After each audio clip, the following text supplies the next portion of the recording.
Dah masuk dah? Hah? Dah matikan dulu sebab saya nak refresh. Tak, request tu masih lagi tak boleh nak tekan. Walaupun mula-mula keluar. Nak buat dulu. Boleh.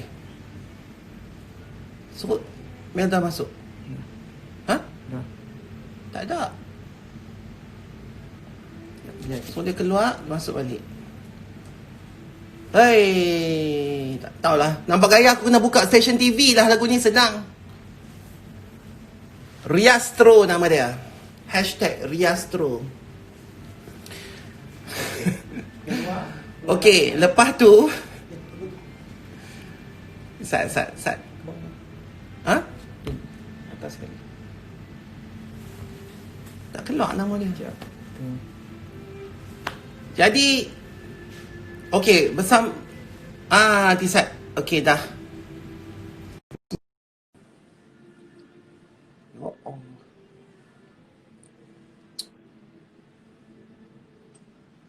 Melda.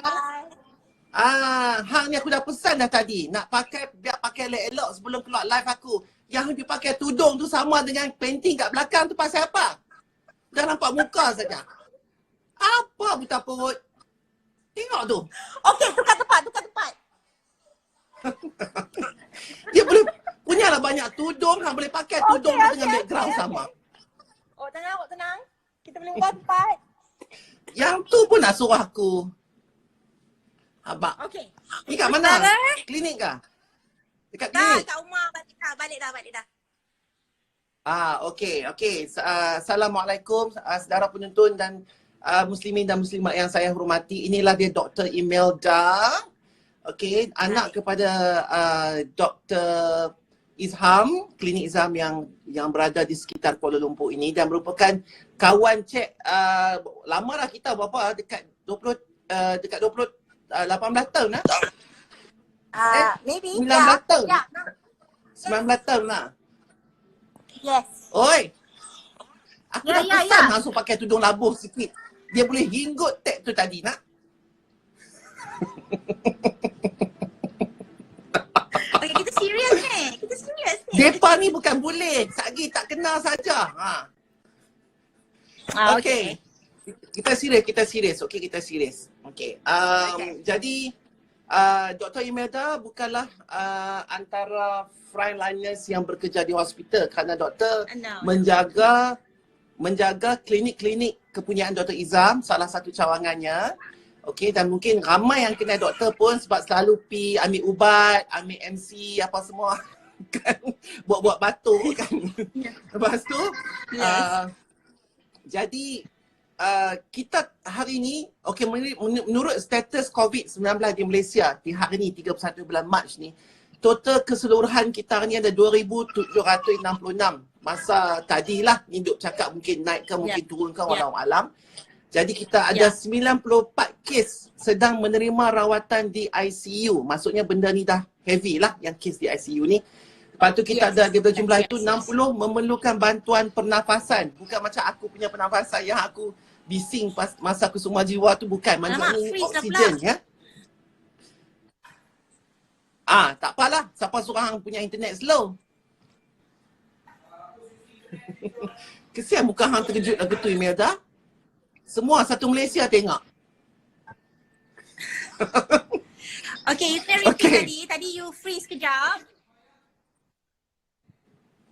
Okay. So kita ada 94 kes di ICU, kita ada 60 kes yang memerlukan bantuan pernafasan, bukan bantuan pernafasan macam aku minta kat hang stabilizer. Bukan. Dia memang dia pakai tube lah, intubate. Dia pakai tube. Maksudnya kalau orang kata tu, orang Melayu Islam, orang kita kata eloklah kalau duk mengaji Yasin dah lah kan, lagu tu lah kan. Lepas tu kita ada kes baru 140 hari ni. Kes aktif 2,186, kes sembuh 537. Yang ni jumlah kematian 43 orang. Ini yang tak tahulah, mungkin ada apa semua, innalillah lah kalau ada semuanya. Ni semua sumber daripada KKM. Okey. Yang aku terpanggil nak buat cerita ni pasal apa, di Facebook ada orang cerita kata hang lah, aku tak payah panggil doktor lah, kita ni kawan-kawan. Ayu je lah. Tak payahlah. Hang kata antara puncanya terjadinya COVID ni disebabkan adalah kelalaian dan juga ketidakindahan manusia terhadap benda ni. Okey, cerita Mai daripada sudut pandangan doktor tu sendiri. Lepas tu kita nak cerita macam mana hampa ni jadi doktor. Tak kecut perut kah keluar hari-hari nak kena jumpa orang, nak test orang, nak bercakap dengan orang. Apa yang menyebabkan hampa tu? Itu nombor 2, nantilah kita tanya. Kita nak tanya lah ni, apa yang menyebabkan benda ni merebak nombor 1. Sebab apa? Duk tengok video-video orang putih tu kadang orang tak faham. Yang mana tak belajar tinggi tu dia tak tahu apa orang putih tu nak sebut. Jadi kita habaq dalam bentuk Melayu. Hanya nak cakap orang putih sini, sebab dia tak faham. Okey, silakan. Okey, kita cakap bahasa utara lah kan. Kita Dia pandai cakap pun kan. Boleh cakap. Kita cakap. Okay, boleh. so actually benda ni coronavirus ni. Okay, coronavirus ni dia sebenarnya dia dalam binatang. Okay, dia dalam binatang macam bats. Di dalam binatang. Okay. Ya, so dalam so macam MERS, SARS tu semua ada yang dalam pigeons, ada yang dalam camel, unta kan. Tu MERS yang dekat. Hak ni dia dalam bats, kelawak. Khinzir ada, khinzir pun ada kuman. Yeah, pigs. Yeah, you can also have them in pigs. Yeah, dalam khinzir pun ada. Tapi yang famous 3 tu lah, SARS, MERS dengan ni lah corona lah, COVID-19. Okay, corona selalunya main daripada kelawak lah. No. Corona tu is actually virus dalam binatang.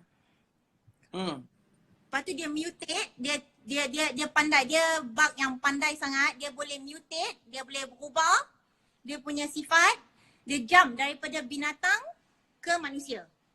Dia sebenarnya virus binatang ke binatang. Dia tak patut hinggap kat manusia. Tetapi tak tahu Allah alam kenapa Tuhan buat, kenapa jadi macam tu, dia mutate, dia change dia punya konfigurasi dia boleh jump daripada kelawak, daripada binatang mana-mana ke manusia. And that's what happened in Wuhan where the live animal stocks atau tempat yang dia jual macam-macam dah lah, all sorts of wonderful stuff tu, daripada bats, daripada kelawar, dia pergi ke manusia. So 7 orang dekat Wuhan first of all dapat this penyakit. And then dia terus nanti Sat. Macam mana manusia boleh dapat tu daripada, kalau katalah kelawak lah binatang tu. Apabila kita makan ataupun dia boleh lompat keluar daripada kelawak tu kah, ataupun kita pegang kelawak tu kah, macam mana? Dia macam ni, hak yang dekat Wuhan tu, mereka dapat daripada darah dia. Mereka sembelih-sembelih dia, mereka potong-potong dia. Lepas tu mereka darah-darah tu, lepas tu mereka calik kat hidung, calik kat mata macam tu. Makan, jadi mereka potong-potong kelawak consume. Tu, dia punya darah. They consume it and then darah tu mereka calik kat mata mereka, calik hidung macam tu lah kan. Okay. So that's what happened, and then this bug suddenly dia transmit human to animal tu, jadi tiba animal to human tu tiba-tiba jadi human to human. Sebenarnya most coronavirus dia nak tukar daripada dia mutate, tapi sebenarnya coronavirus most of them actually mutate takes 30 years. 40 years actually dia nak mutate. Tapi hak ni dia berubah daripada haiwan ke manusia, manusia ke manusia within a month. Sebulan je. Atau 6 months tu. So the first human to human transmission happened in December lah. In masa Wuhan tu lah. Lepas tu dia pandai lah, dia tak tahu pasal apa dia merebak dengan seorang kena, dia bagi orang lain kena tu 2 orang, 3 orang, 2.5 lah, 2.6. So 2.6. So that's the problem. Itu yang boleh jadi Wuhan tu sebenarnya. Dia merebak dengan begitu cepat, like wildfire. Okay. So, lepas tu wildfire tu mainlah ke kita ni di Malaysia ni. Lepas tu apa masalah doktor sekarang ni, pihak Kementerian Kesihatan tu yang hang sebut ni, masalahnya kita ni tak sincere nak beritahu kita mai pada mana, kita pernah pergi sana, pergi sini. Itu yang menyebabkan benda tu jadi merebak. Okay, cerita masalah apa ni? So ini actually masalah masyarakat lah. It's not just Malaysians, it's everywhere in the world. Semua bukan Malaysia je lah semua. Bila mereka kena tu, mereka buat macam mereka ni jijik sangat lah. Padahal tak adalah jijik sangat kan. Macam social pariah. You know, they basically, oh my god, you got corona. Jauh, tak mau pergi, tak mau dekat. Yeah. So mereka ni macam jadi takut. Macam jadi macam Fobia macam, lah. bukan fobia. Mereka takut Bukan lah fobia. orang tak mau. Kita ni Macam tersisih macam tu. Macam Yes. Sebab so kita takut. Kita actually takut. Sebab I actually ada contact dengan positif patient, positif COVID tu. Masa I kena test tu, I takut sebenarnya. Actually, I takut, oh my god, what have I done? I takut nak beritahu orang. I macam, oh my god, I akan infect satu community sebab orang akan caci kita. Macam mereka caci kes 26 tu, chairman tu. Mereka caci, dia kata macam selfish lah, apalah. Padahal dia tak tahu sebenarnya. Dan kita as masyarakat Malaysia ni, not Malaysia, it's not fair to say Malaysians, it's everywhere, semua, satu dunia, bukan Malaysia je. Macam-macam racism kena. Macam hari tu dia kata Cina je kena. Pukul Cina semua. Sebab dia kata Cina, benda ni Cina. Cina makan kotok lah apa semua lah. Kata macam-macam lah kat Cina kan. Orang Cina. Tak boleh. We can't do that. And that's why people didn't come forward. Because, and then some people are scared. Sebab benda tu bila kita pakai, bila dia pakai PPE tu macam astronaut lah. Macam takut lah. You takut lah. You dah lah habis darah dekat I yang pakai tudung, yang pakai makeup, lipstick ni pun takut. Apatah lagi bila pakai, you pakai your PPE and you wear white. Nampak macam alien. Scary kan? lah. Scary lah. It's very scary. So most people tak nak bagi tahu. Takut orang akan tak nak bagi diorang sakit, diorang tak nak nampak macam oh my god aku ni kenapa tersisih, orang dia duduk jauh macam tu lah. So they didn't come forward. So banyak macam my case diorang tak tahu. So I tak marah sangat diorang. Tapi yang lots of doctors, kalau you pergi ke Facebook ada rayuan perubatan perubatan, ini adalah kat Facebook tu, where banyak cerita datang di mana diorang tipu. Diorang tak kata yang diorang ada tablik, diorang ada bapak diorang pergi tablik ke apa, because diorang tak nak orang sisih diorang tak nak, oh my god, okay kita kena hantar dia ke hospital ni, dia tak nak, dia nak macam be normal. I want to be normal, I want people to treat me normally, but they don't want to be suspected as the victim, kan? Yes, some people tak suka jadi victim, some people tak suka orang kesian diorang, some people tak suka and then tak suka hospital. Masa tablik ni punya kesian orang tablik, diorang sebenarnya orang baik-baik kan. So diorang kena macam-macam lah, teruknya diorang ni, kenapa diorang selfish bla bla bla bla. Diorang tak nak tablik tu kena kecaci because people were saying so many bad things about these tablik people and they're actually very nice people. They were just doing, I mean they're just doing sunnah, you know, and it's not fair to marah them because when they did this, they had a permit. They actually had a permit to do it. Tapi that's besides the point lah. Tapi dia tak nak bagi tahu lah. Takut orang sisihkan dia. Oh my god. Ada macam kat Sungai Tani tu dia bersalin. Dia tak bagi tahu the whole department. Sampai dia bersalin. Which is not right lah. Itu salah. Janganlah buat macam tu. Bagi tahu betul-betul. Ada yang turun daripada Philippines or balik mana-mana lah, London ke mana. Mereka tak quarantine. Mereka pergi keluar je. Another thing is they think they are kebal. I won't get it. Yeah? They think that I won't get it. I'm strong. I won't get it. But then unfortunately you will get it. Sometimes some of them, there was like a boy coming back from London. 2 boys actually from London in the same flight. Both, I think the whole flight, I mean a lot of people on that flight got it lah. Basically, I think London, it's from London actually. London's transit kat Dubai. So all of them got it, you know, and they didn't quarantine. One lady went out and shop. Dia pergi shopping tu pergi beli makanan lah. Tu lagi satu cerita. You know, like, you didn't quarantine, you tak, because you think you don't get, you takkan dapat. Tapi dan dia carrier, masalah COVID ni, masalah COVID ni masalahnya dia ni kan. Dia pasal cakap Melayu, dia pun jangan cakap orang putih dia kata. Okay, kita cakap Melayu. Sorry, saya cakap Melayu. Minta maaf. Saya minta maaf.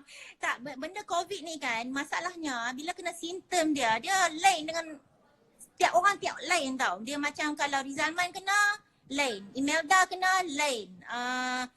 Mak Cik Kiah kena, lain. Pak Cik Ahmad tu kena lain. You know, dia ikut orang punya antibody masalahnya. So ada yang setengah tu dia hilang dari bau je. Dia hilang bau je. Ada yang setengah tu batuk kong-kong-kong nak terguling dah, nak mati dah lah kan. Ada pula yang demam.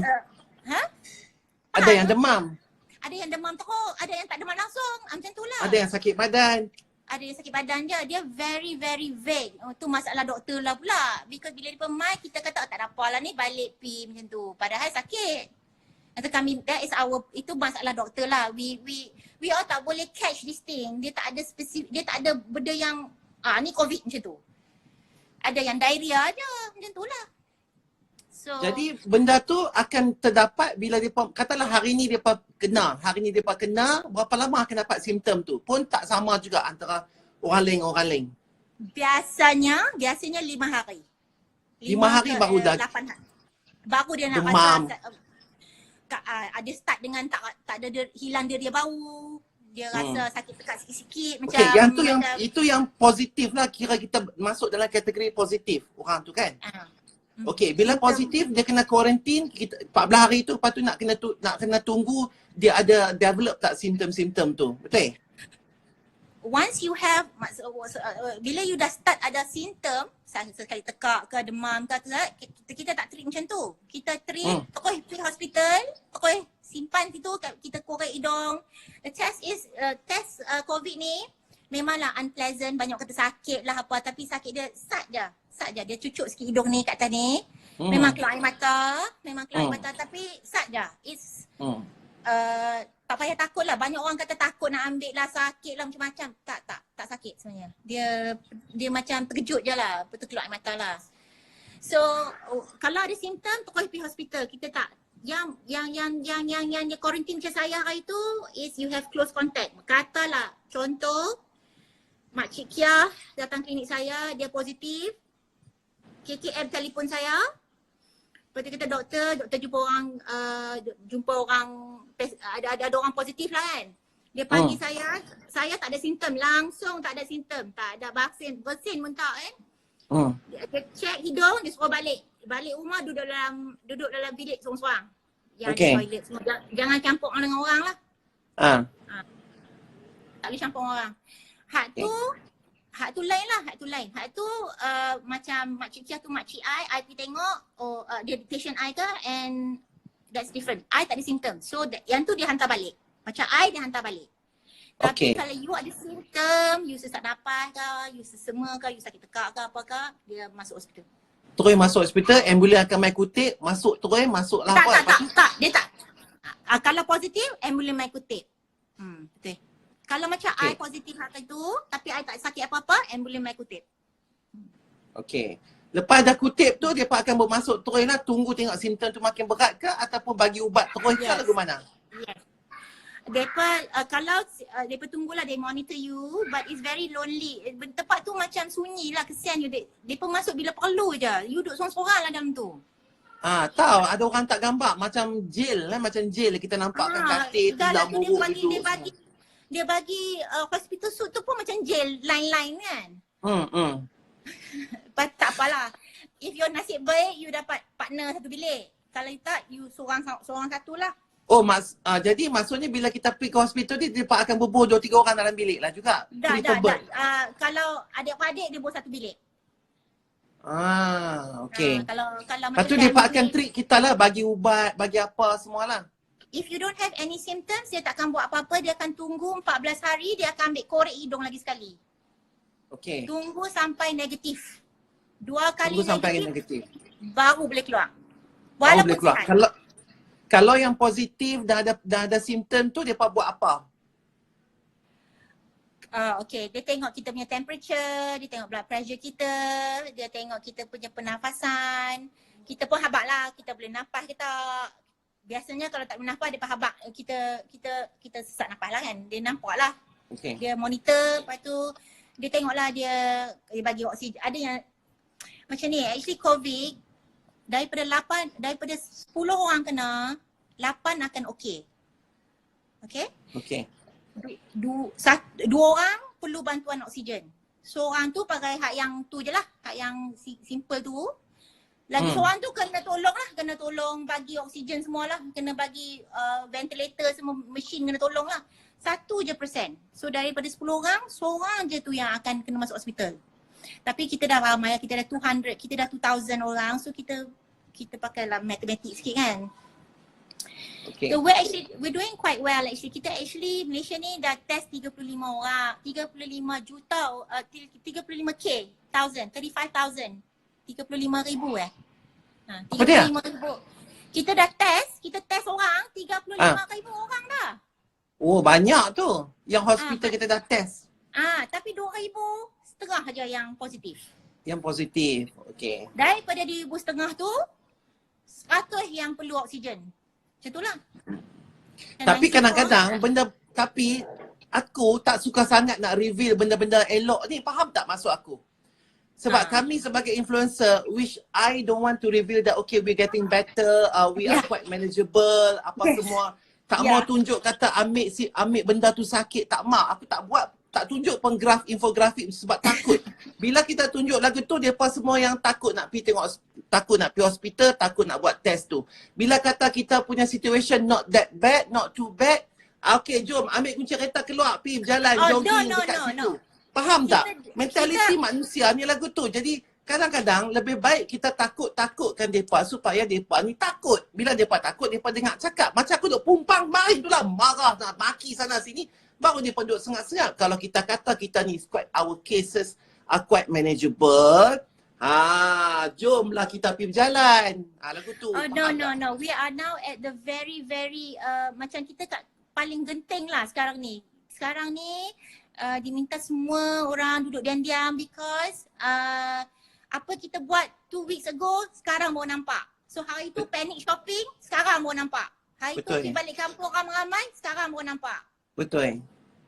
Jadi kita ni result dia sentiasa 2 minggu kemudian. Okay. So hak kita duduk diam-diam ni 2 minggu lagi baru nak nampak. Itu pun 2 minggu baru nak nampak lah. Kita tak tahu lagi kan. Mungkin benda ni akan lebih merebak lagi. Sebab apa? 2 minggu lagi baru kita nak tahu dia punya result tu apa semua. Bila 2 minggu lagi tu makna kata 2 minggu lagi. Kalau 2 minggu tu pun tak okey lagi, tambah lagi 2 minggu sampai benda ni selesai. Lama-lama kita pun duduk dalam rumah. Kalau bawang tu dah tumbuh dah segala pokok bawang kat atas. Kan? Kalau halia tu semua dah keluar dah segala apa akak-akak tu semua kan. Betul. Jadi keadaan KKM kita ni lah dengan frontliners daripada segi nurses dan juga doktor, equipment yang kita duk tengok lagi semua pakat-pakat lah, duk kutip duit nak buat segala apa PPE punya suit apa semua tu. Jadi pasal apa PPE suit tu tak cukup? Tak boleh import masuk daripada China ke? Kita tak cukup ke? Kita tak bersedia dengan keadaan pandemik ni ke atau macam mana? Dan adakah jumlah doktor di Malaysia ni cukup tak cukup dengan kepadatan penduduk kita? Well, kita ni bernasib baik sebab 3-4 tahun yang lepas kita ada oversupply atau lebih doktor houseman yang graduate. Okay. So for some of our setengah-setengah houseman kita tu tunggu 2 tahun nak kerja. Lah ni tak payah tunggu 2 tahun, masuk terus. Semua masuk kerja. Tak cukup orang. Semua masuk. Semua masuk. Okay, lepas tu nak tanya, doktor dengan nurse ni apa mereka buat sebagai frontliners tu? Kerana menerima orang, lepas tu check orang, pantau orang, lepas tu kalau dah teruk sangat, kalau kata mereka mati ke, meninggal dunia ke apakah, hantar pergi ke department lain dan ke bumi, kan? Yes. So sebenarnya macam hospital Sungai Buloh dia ada banyak ward banyak ward tapi semua dah dipenuhi dengan COVID semua. So setiap ward ada 3 shift. Setiap shift ada dekat 20-30 nurse lah satu team kan. So untuk semua satu keseluruhan hospital. Itu satu ward. Itu satu ward je. Depa ada tingkat 13 tingkat ke berapa tingkat tahu lah tapi banyak tingkat lah. So, and all that is actually COVID now. Every single one inside Sungai Buloh is COVID. Dia punya patient lah, bukan doktor dia. Patient dia.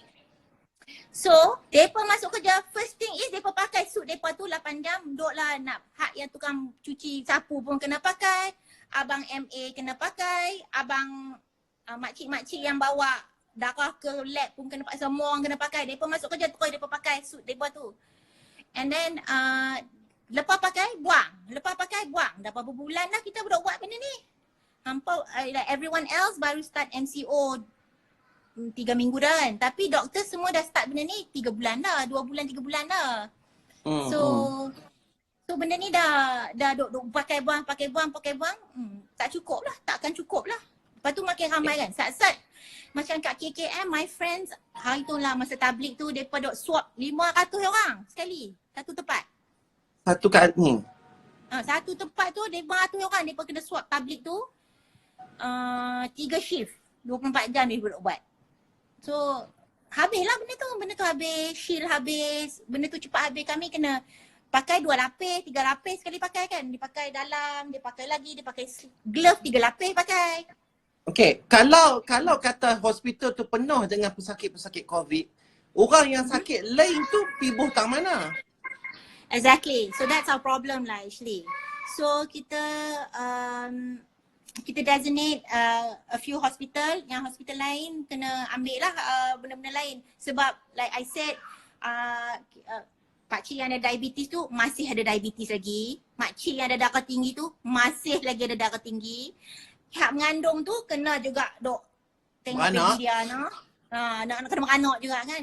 So they go to like other hospitals. So other hospitals macam Shah Alam, Ampang, dia orang tu semua tak terima, dia orang ambil sikit lah COVID, lepas tu dia hantar pergi Sungai Buloh atau HKL. Okay. Baik. Jadi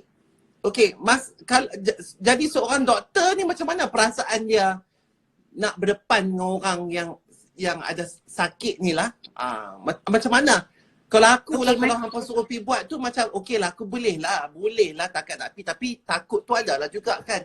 Mungkinkah hampa ni semua dulu dah praktis berapa tahun, lepas tu kena macam dah ada satu session yang mengatakan okey, kita doktor, apa pun kita jangan takut, kita tak boleh takut mati, kita tak boleh takut tengok darah, kita macam mana? Apa perasaan sebagai seorang doktor tu? Honestly, takut actually. Sebab lepas kena COVID punya scare tu, I actually nervous. Bukanlah nervous untuk diri sendiri, lebih nervous sebab kita takut kita susahkan orang sekeliling. So kalau I jumpa orang COVID, patient COVID atau jadi close contact, susah sebab I have a husband, anak-anak I yang lepas tu mak mentua I sakit, you know, like panjang lah cerita kan, jauh. Macam hari tu I kena first time, I pergi jumpa you. Pagi tu I jumpa, petang tu I jumpa you. Lepas tu you jumpa. Tujuh salah kan. Lepas tu you pergi buat garage sale you, you imagine the impact of what would happen if I was positive kan. Because I duduk dengan you lama, bukan sembang hi bye ni tu pompang dah lagi kita duduk sembang kan. Memanglah tak perlu cium semua, tapi you know like we and then you had your garage sale and then Permaisuri came, you know, it's just like oh my god, the domino effect of me kena, you kena, habislah cerita kan. Macam macam tu lah. So I takut, actually I takut. Second time husband I actually macam terduduk Sat. Sebab like oh my god, tak bagi pergi kerja Sat. Tapi dia bagi. Itu je terkejut. So you have to say terima kasih kat all the spouse, doktor isteri-isteri, suami-suami doktor, suami-suami nurse, keluarga-keluarga nurse. Terima kasih kat diorang sebab dia berbagi mereka punya keluarga tolong. You have tu kena katalah kesian kat mereka. Mereka duk kata thank you kat doktor je. Thank you kat bini dan suami nurse doktor. Benar lah. Lepas tu yang aku paling kesian tu juga adalah orang yang nak ke bumi dengan bagi mandi mayat jenazah tu juga. Yes. Itu memang sedih. You know like macam selalu bila kita tengok orang meninggal dunia tu, banyaklah satu kampung nanti mat, adik-beradik, anak apa semua tolong angkat, tolong apa. Ni kita tengok dalam bilik tu berapa kerat sangat yang nak kena buat seorang mayat tu dengan nak drill, dengan nak seal, dengan nak tayamum, dengan lepas tu nak angkat masuk dalam jenazah, spray pula sampai kubur, lepas tu buka, lepas tu dah lah kena pakai binatang hangat tu, duduk bawah bumbung yang hangat, masuk kesian ke dalam yang lahat tu. Kesian macam ya Allah, kesiannya dalam hati macam Tuhan Tapi kita sajalah balas dengan tak tahu apa Tuhan balas lah mak. Kalau aku pun rasa macam tahu sajalah nak ke bumi orang ni bukan riang kena kuat ni, kalau tidak kan berat tahu benda tu. Koyak pula terkoyak pula PPE tu kan bila yang angkat orang kan. Dengan lepas dah bawa masuk, lepas tu kambuh balik pula macam ya Allah, sedih lah tengok, macam sedih ke orang mati tu satu, sedih kepada keluarga yang tak boleh mai tengok muka, tak boleh tengok jenazah, sedih ke orang yang buat tu juga. Tapi I was told by banyak macam I kenal juga orang-orang macam ulama agama-agama. I was told that kalau you meninggal sebab wabak, mati syahid. So I hope that everybody yang siapa-siapa yang ada lost anyone tu macam ada kematian sebab COVID tu, ambil lah macam feel better that it is actually mati syahid. Mati syahid kecil lah kan. So you know, I feel like it is macam sedap hati dengar. I pun dengar lega like okay dia mati syahid because dia mati wabak kan. So mati syahid ni tak payah mandi. Actually dia tak payah mandi mayat kan. Dia just masuk macam tu. Macam mana dia mati macam tu dia pun masuk kan. And they will rise like that. So tapi masalah syahid dan ni lah syahid tu orang tak boleh mai nak tolong kebumikan itu. Jadi orang yang menjaga urusan kebumian tu susah lah juga, susah. Yes, memang susah tapi kita macam kita Skype ni kita boleh jenazah gaib. Solat jenazah gaib kan kita boleh buat dari jauh. Kita boleh baca Yasin dari jauh juga. Yang penting kita ikhlas. I mean memang sedih lah kalau tak boleh tengok last tu, tak boleh tengok tu sedih sangat lah. Tak boleh cium kan. Tapi I hope all those yang mana kehilangan takziah lah kan and kehilangan family members to COVID, they get solace atau dia comfort dengar yang dia punya tersayang tu mati syahid lah. You know like mati syahid ni susah and sangat mulia kan. So yang paling penting kita nak kena fikir kalau mereka dah mati syahid dah lepas lah. Satu alhamdulillah, kita ni nak mati dengan apa ni pun tak tahu. Kena langgar lori ke, kena timpa batu bata ke, macam mana ke, tengah duk hing kat disco ke apa ke. Yang tu yang lebih penting, betul tak? Yang dah pi tu dah pi. Yang tinggal ni macam mana? Okey, satu lagi last soalan. Soalan last. Okey, dari sudut pandangan seorang yang berada dalam bidang medical ni, melihat kepada statistik, melihat kepada keadaan ini, apa yang kita boleh foresee penghujung cerita COVID ni tak habis-habis lagi ni?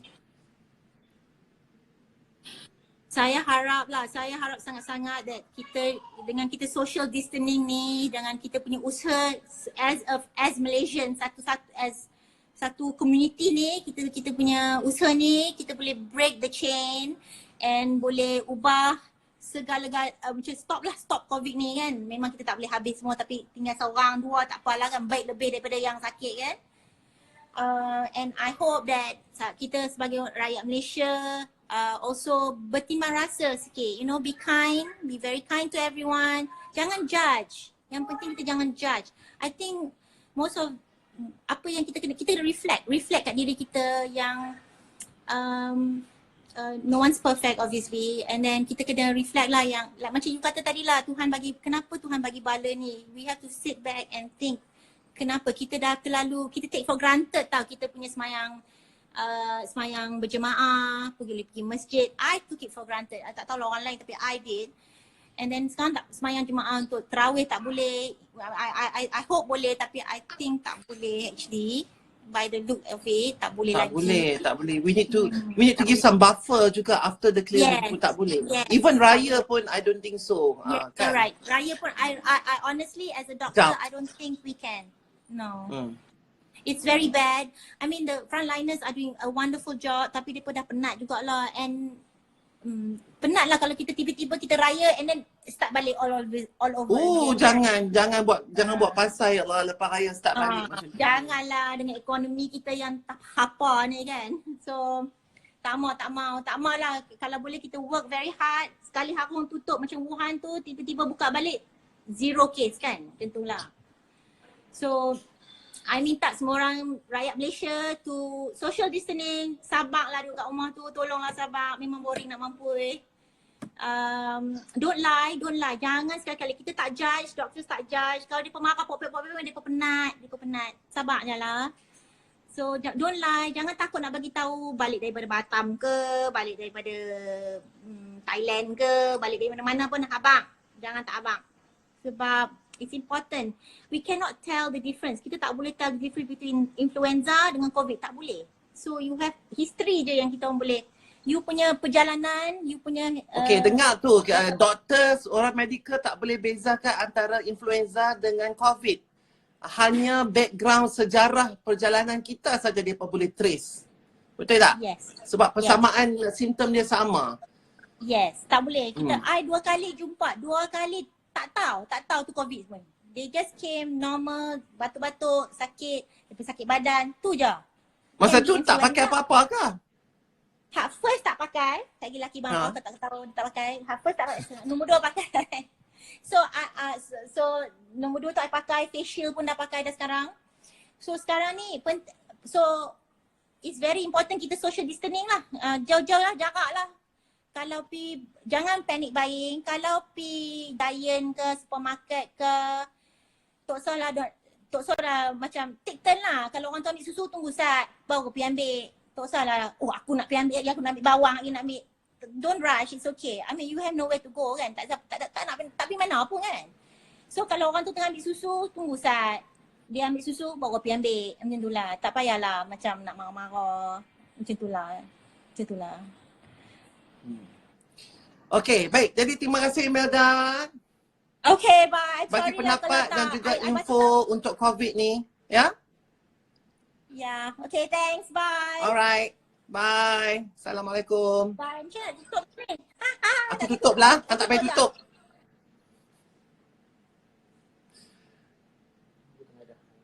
Tak ada. Okey. Baik. Nampak gaya kita punya tetamu seterusnya tak berapa ada kelapangan.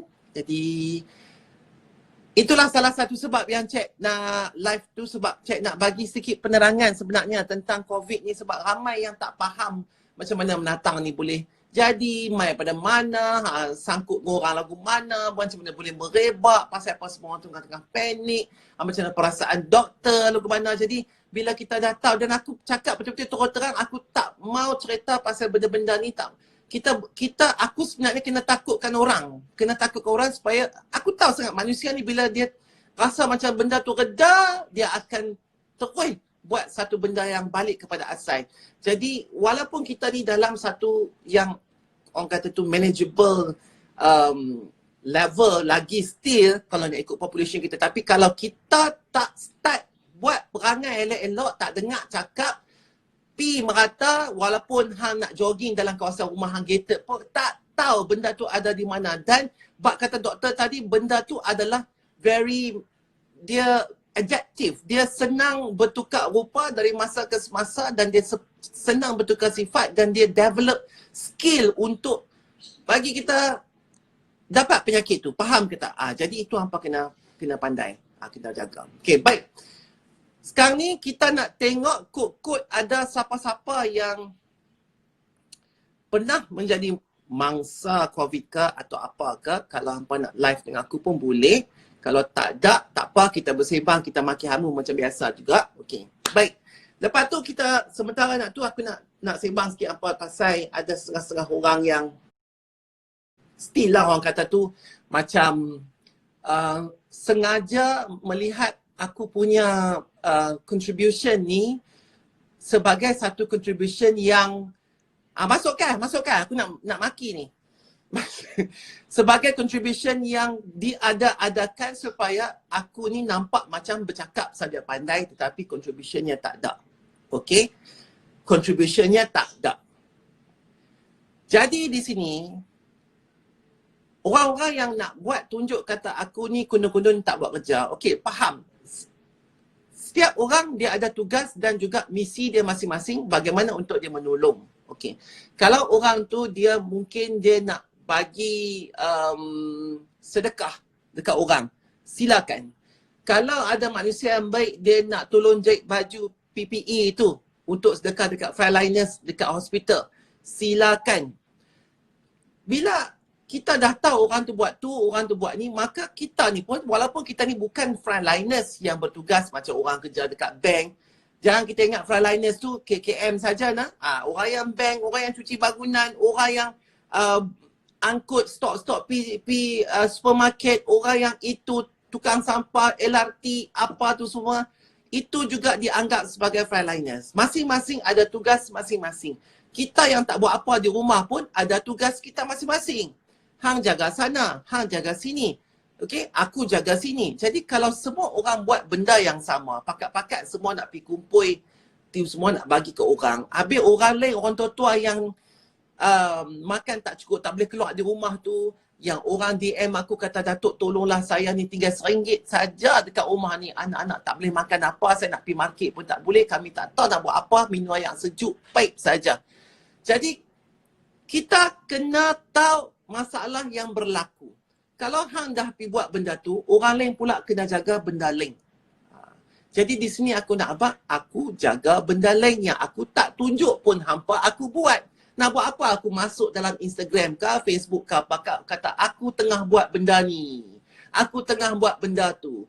Hampa jangan ingat aku tak tahu dalam kepala otak isi hati hampa. Walaupun niat asal tu nak tolong, pi tolong sajalah, tak payahlah pi pubuh dalam Instagram apa semua.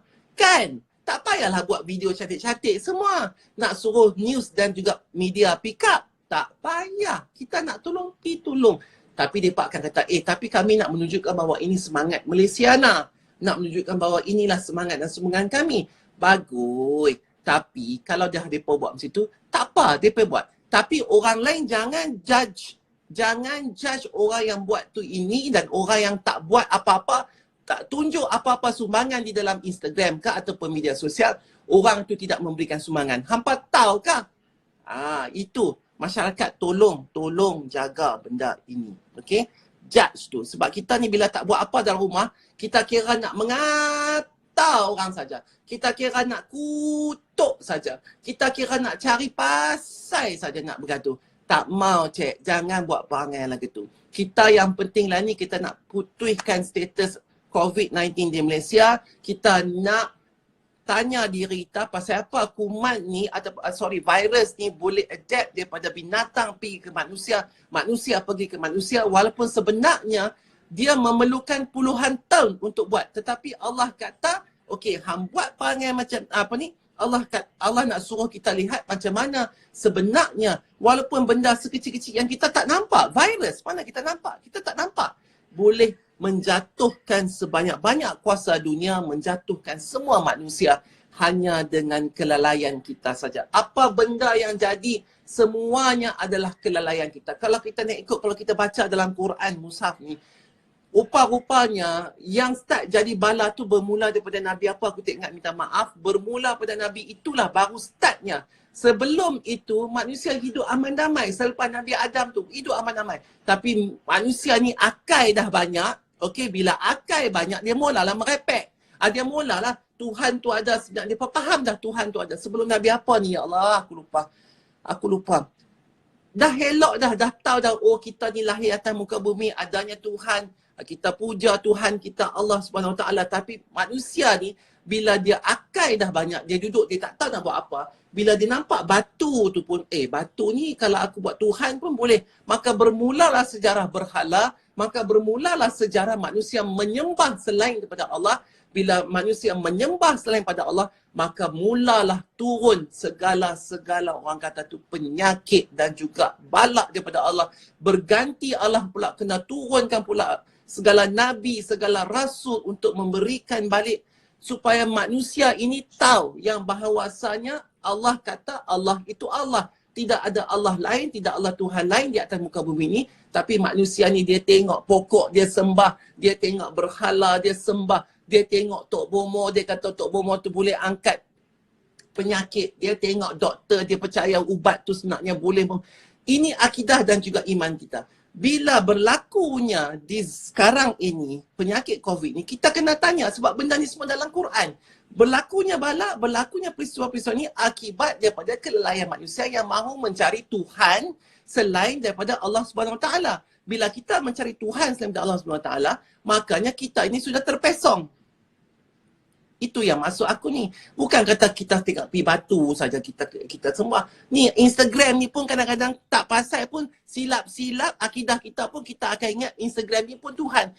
Sebabnya Instagram ni lah yang akan menolong kita berkeluar dalam barang-barang kita dalam Instagram. Instagram ni lah yang akan tolong melakukan barangan-barangan produk kita. Instagram ni lah yang akan menambahkan kita punya likes. Instagram ni lah yang akan menyebabkan kita dipuja oleh orang ramai. Public. Instagram ni lah juga akan menjadikan kita public figure yang bila kita kata apa pun orang akan ikut. Ni benda Pak Sagi ni lah. Benda Pak Sagi ni lepas kadang-kadang kalau kita tidak menjaga iman kita, yang ni pun kita akan sembah satu hari nanti. Bila kita sembah, kita start sembah benda ni, maka akan berlakulah lagi peringatan ke atas diri kita. Macam mana Allah nak peringatkan diri kita setelah kita ni adalah umat Nabi Muhammad? Dengan bala saja, penyakit, cuaca, perubahan muka bumi ini yang Allah nak peringat sebab tak ada Nabi dah turun. Yang nak peringat kita, yang nak bawa kita balik ke jalan itu. Jadi kita kena tahu muslimin dan muslimat sekalian. Okay? Ini adalah ubatnya. Ini adalah, orang kata apa tu, pemusnah COVID. Kita kena balik kepada diri kita sendiri. Okey, jangan bergaduh. Seniman jangan duk bergaduh dengan artis. Artis jangan duk bergaduh dengan siapa. Netizen jangan duk berlakon, jangan duk bergaduh dengan sini. Hang yang duk kat salji tu jangan duk bergaduh dengan dia ini. Jangan duduk diam-diam elok-elok. Kalau boleh kita ni dah start lah kena sedekah lah. Dah start lah kalau tak boleh sedekah dengan RM1, kita kena sedekah dengan amal kita. Kita kena sedekah dengan tenaga kita. Kita sedekah dengan senyum kita. Kita sedekah dengan segala apa benda kita boleh sedekah. Sebab sedekah itulah macam aku kata, bila kita mati besok duduk dalam kubur, malaikat suruh kita bangun duduk berlunjur di dalam kubur. Dua benda dia nak tanya, solat satu, nombor dua sedekah. Dan jenazah tu sebenarnya, roh tu nak bangun balik, keluar daripada liang lahat tu, nak duduk atas muka bumi balik. Dia benda nombor satu dia nak buat ialah sujud. Lepas tu dia nak sedekah. 2S. Dia nak sujud, dia nak sedekah. Faham? Jadi kalau kita semua patut sedekah, yang hampa semua nak pergi bergaduh, nak pergi twist segala cerita tu apa semua dalam Facebook dengan apa kata dia ni, mengata dia ni dengan begini. Nak buat apa cik oi? Benda tu nanti malaikat rekod oi. Aku ni marah saja supaya hampa duduk sengap-sengap. Lepas tu aku tak ada apa-apa dengan hampa. Tak ada apa-apa. Aku minta maaf dah. Faham ke tak? Okey? Baik. Jadi janganlah meroyan, janganlah apa. Duduk elok-elok, malu ke orang. Malu ke orang luar. Faham ke tak, cik? Faham. Okey. Nampak gaya kita tak ada rezeki lah untuk bersama dengan yang Raja Permaisuri Agung kita pada malam ini, untuk menceritakan sedikit bagaimana perasaan tuanku sebenarnya very close contact dengan petugas-petugas istana negara yang terdapat banyak positif yang telah disahkan positif, dan perasaan tuanku sendiri pertama kali menjadi seorang yang di Pertuanan Agong di dalam istana negara mendapat pengalaman sebegini. Jadi InsyaAllah Cik akan dapatkan juga Raja Permaisuri Agung mungkin besok ke macam mana ke. Kalau kita ada rezeki, kita akan bersama-sama dengan tuanku untuk tuanku menceritakan pengalaman tuanku sendiri, pengalaman baginda bagaimana, dan kita pun telah tahu kedua-dua tuanku, kedua-dua baginda juga tidak menerima gaji selama 6 bulan ya oleh kerajaan, sebahagian daripada menunjukkan support kepada keadaan negara kita yang tengah orang kata tu susah lah. Okay? Baik, jadi kalau terima kasih kepada semua yang berada di sini, dan juga minta maaf kepada yang sebelum itu sebab kita gagal untuk membuat view tu sebab jam, 22,000 orang masuk, aku pun tak sangka. Jadi okay, terima kasih dan minta maaf sekali lagi kalau ada mana-mana pihak yang telah pun terguris hati dengan live chat yang tiba-tiba tak tahulah jadi viral tu, dan sebenarnya viral tu disebabkan oleh manusia juga yang memviralkannya. Aku ni bercakap macam biasa, bersembang dengan follow-follow aku macam tu lah, bukannya nak jadikan viral, tapi disebabkan mungkin konten tersebut begitu keras, begitu terasa, maka ianya menjadi viral. Jadi daripada sudut hati aku ucapkan minta maaf banyak-banyak, okey, dan aku tidak ada apa-apa perasaan sekalipun sebenarnya untuk berkata sampai ke lubuk hati. Cumanya itulah saja perangai aku dan cara aku untuk menegur sebarang benda yang tidak betul di mata aku untuk menolong mereka-mereka yang mungkin tertindas dalam keadaan itu, sebab aku paling rapat dengan kumpulan-kumpulan B40 dan juga M40, dan aku juga rapat dengan kumpulan T20. Semua itu aku pernah rapat. T20 itu adalah golongan-golongan elit yang menjadi pelanggan-pelanggan aku, M40 juga menjadi pelanggan-pelanggan aku, dan B40 juga aku dekat, aku bersama-sama mereka di garasi tersebut. Jadi aku tahu perasaan mereka, ditengok macam mana mereka ni semua, orang kata tu sangat-sangat berbesar hati apabila T20 ni, akulah T20 ni turun kepada M40 dan turun kepada B40, dan mereka sangat-sangat suka sebenarnya apabila dihargai. Dan apabila kita menghargai orang-orang, baik bukan daripada level kita, apatah lagi level kat bawah tu. Bukan aku mengatakan level tu maksudnya aku pandang hampa hina, tetapi banyak kisah-kisah yang kita boleh ambil teladan sebagai kumpulan T20 ni daripada mereka. Dan mereka amat suka sekiranya kumpulan-kumpulan T20 ni mengambil kisah tentang mereka, sebab mereka lah, macam aku cakap tu, adalah kelompok-kelompok sebanyak 80% yang menolong sebahagian daripada perniagaan T20 tersebut. Dan mereka lah daripada kelompok-kelompok yang bekerja untuk penghasilan pendapatan T20. Dengar tak? Sebab tu aku rasa macam kecil hati, sebab aku memang suka bergaul dengan orang-orang sebegini, sebab mereka sangat ikhlas. Mereka sangat tabah. Sebab apa? Keperitan hidup tu memberikan mereka satu ketabahan yang kadang-kadang kita rasa macam kalau Allah duga kita dengan keperitan seperti itu juga, kita tidak mampu untuk menjalani hidup kita. Faham tak maksud aku? Sebab itulah aku sayang sangat dengan mereka ni, sebab kerana cerita-cerita mereka itulah menyebabkan aku tergolong di dalam T20 yang sentiasa bersyukur, T20 yang sentiasa membuat langkah-langkah penjagaan di dalam hidup supaya suatu hari nanti kita ini bukan selama-lamanya akan berada di puncak. Ada juga masanya kita akan berada di bawah. Dan bila kita sudah berada di bawah, maka di situ kita sudah tahu bagaimana, apakah masalah-masalah yang akan datang sekiranya kita juga dilanda keperitan hidup. Itulah maksud aku di situ. Okey, jadi terima kasih banyak-banyak. InsyaAllah besok minta Allah bagilah aku lorongkan ilham untuk aku buat macam-macam konten juga untuk hampa. Terima kasih banyak-banyak. Dan tidaklah Lena malam ni. Minta maaf kalau aku sepanjang masa ni aku ada bercakap yang tak betul. Dan selamat datang kepada semua follower-follower chat dengan tiba-tiba terlampau banyak. Terima kasih banyak-banyak. Sayang hampa. Hashtagnya love you. Terima kasih. Assalamualaikum warahmatullahi wabarakatuh.